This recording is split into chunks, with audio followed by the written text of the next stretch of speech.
So exciting things happening in Ethiopia. Now, I don't know if you guys saw that this Ethiopian prime minister is awesome. Abiy Ahmed, he's doing amazing things. What?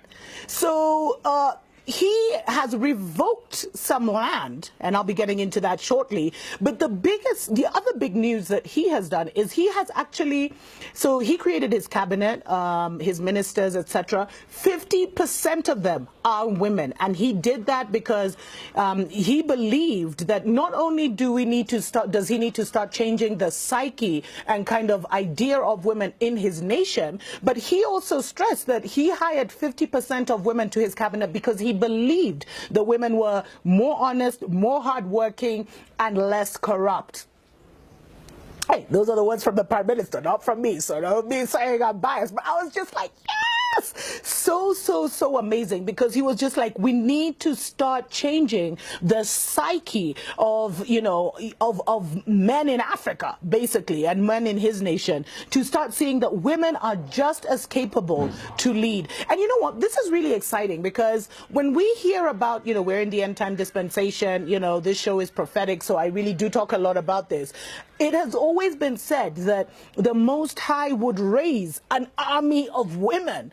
And, you know, women would be at the forefront of this end-time dispensation. So this is absolutely amazing, amazing, amazing stuff. But anyway, that is not what has brought us here today.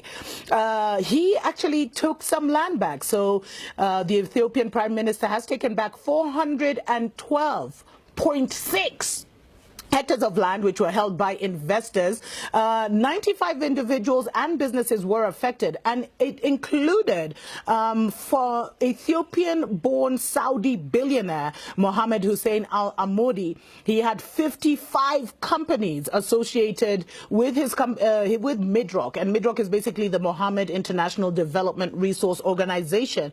And the reason this land was reclaimed is because these guys had been given they'd been given special deals all the way back in like 2005. So they've been given special contracts to develop shopping centers, to develop different kinds of industries, hotels, businesses, media centers in the heart of Addis Ababa. But what they did is they just fenced the different pieces of land and never did anything with it since 2005.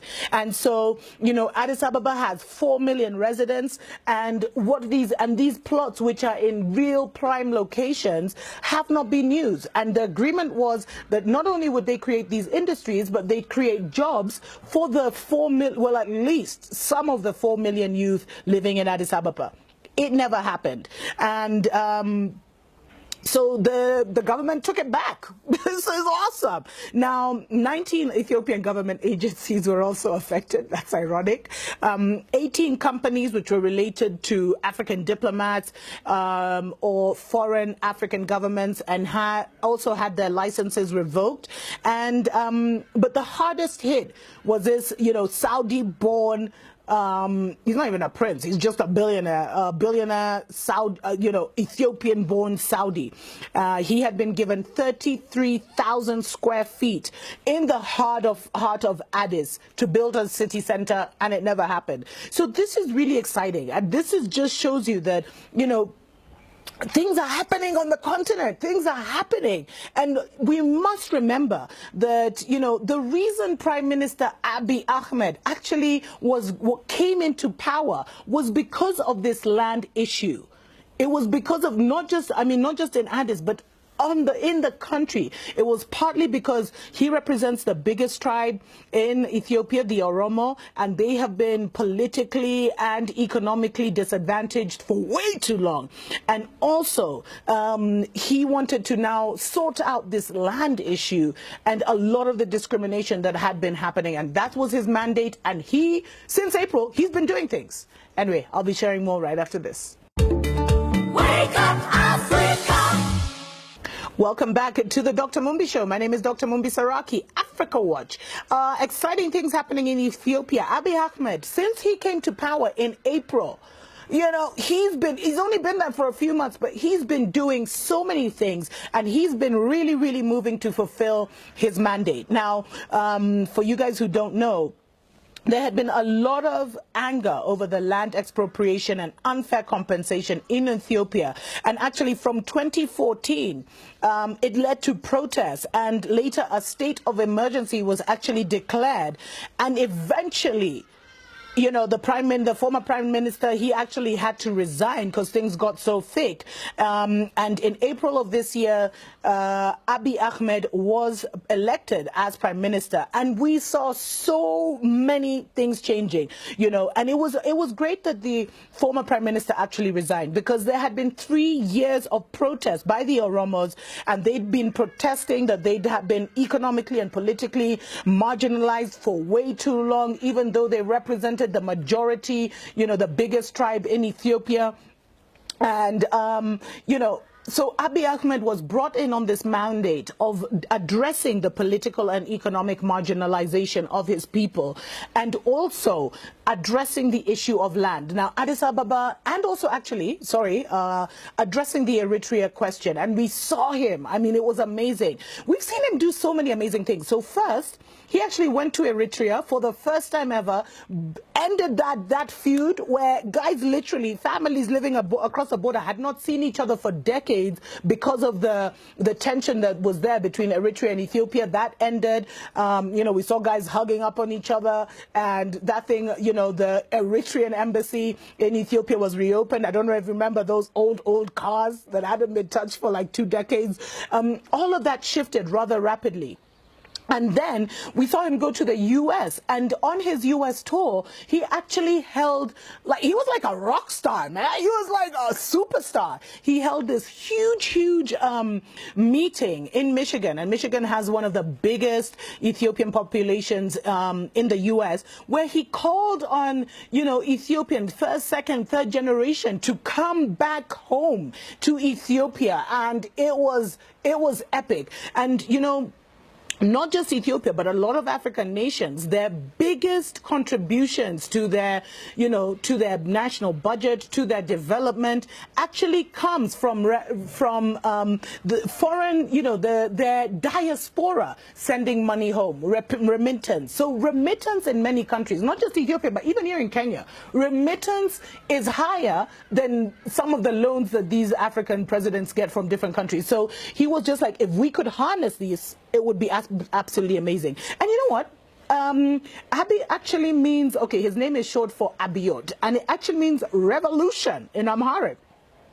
Hey, you know, names have power. Names have power. What?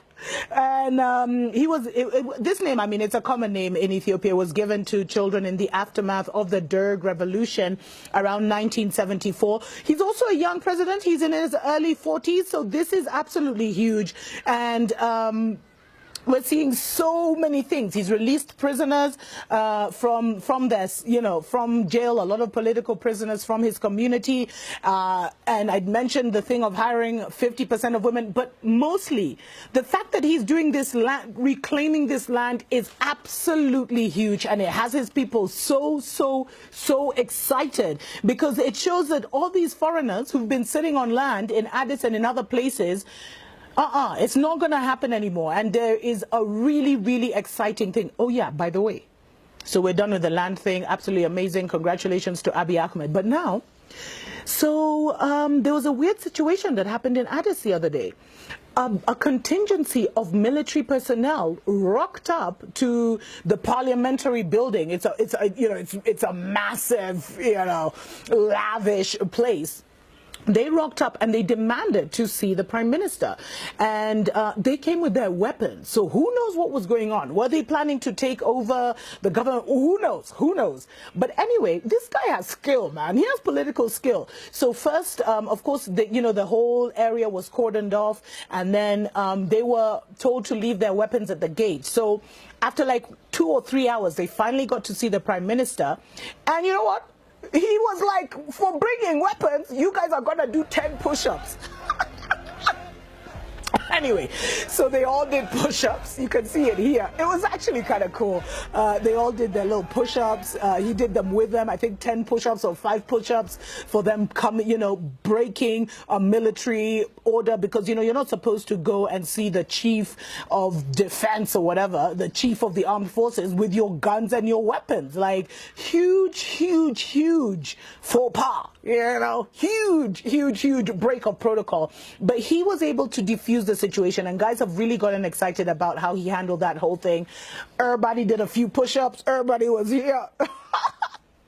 Thing was diffused, and then he just explained to the guys, like, okay, I'll look at your issues, because what they want is more salaries, more compensation. And he said, we want to, everyone has to kind of keep their salaries for now, because we want to develop. And if we give all the money to the salaries, we won't be able to develop. But what this shows is he's politically skilled. He's politically skilled. What was the true intention of like 5,000, military personnel rocking up to his office? Were they trying to do something fishy? Who knows? But he was able to diffuse that situation. And it shows you that, young leadership, we need these young leaders. We need the young guys to now start taking over, because this is absolutely amazing. We're keeping our eye on Ethiopia. Exciting times ahead. May the Most High bless and keep you wherever you are. And, may Ethiopia be blessed, and may it come out like a shining star.